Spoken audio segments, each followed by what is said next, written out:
Hub hub बोली bridge अधारुआ हो पड़ रही।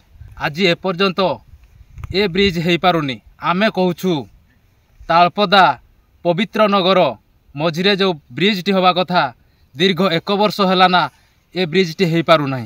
कौन पाई होउनी ताहा वर्तमान लोकंक मनरे असंतुष्ट हो जात होईछि। ए जो नदी टी अच्छी एठे डंगा पार होछि। डंगारे बहुत असुविधार सम्मुखीन होछथि। आर पटे गोटे मेडिकल अच्छी एवं गोटे कॉलेज अच्छी। एपटू पिला माने पाठ पढ़ी जापाई समय भी पाउना डंगारे जिबा आसिया पाई। समय पड़िले से डंगाटी बुड़ी जाउछि। अथच केते असुविधार सम्मुखीन होउछथि ताहा लोकमानकर मत जे ब्रिज कहीं एपर्यंत होउनी। ब्रिज हेले लोक माने बहुत सुविधारे ये हेबो। जेते बेले हेला नामकरण करा जाइथिला पवित्र मोहन सेतु नारे, किंतु 1 वर्ष है ना टेंडर प्रक्रिया हो जाइछि। एपर्यंत ब्रिज टी अधारुआ हो पड़ रही। टेंडर हो पड़ी किसी भी काम होइछि। रास्ता भी काम होइछि। ए रास्ता भी होइछि किछि कॉन्ट्रैक्टर करिछि।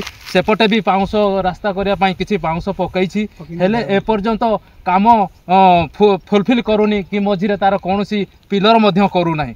आसंतु आमे लोकमानकर प्रतिक्रिया नबा। लोकमान कोन कहउछंती ए विषय रे। देखंतु आज्ञा ए जो हमर ब्रिज टी गत सरकार आम जो नवीन पट्टनायक सरकार अमल आम जो मुकेश महोदय थे समय आमर इलेक्शन पूर्व से आमर आसिक शुभ देते किंतु कौन कारणवश आम लोक मैंने जानी ना कि 1 वर्ष हो गला प्राय ब्रिज काम अधारू बंद हो पड़ी। एपटे केवल पाउंस पकई एपटे रास्ता केवल मेली कंट्राक्टर आसी कि काम किसी करनी। आम लोक मैंने बहुत सम्मुखीन असुविधा सम्मुखीन होती।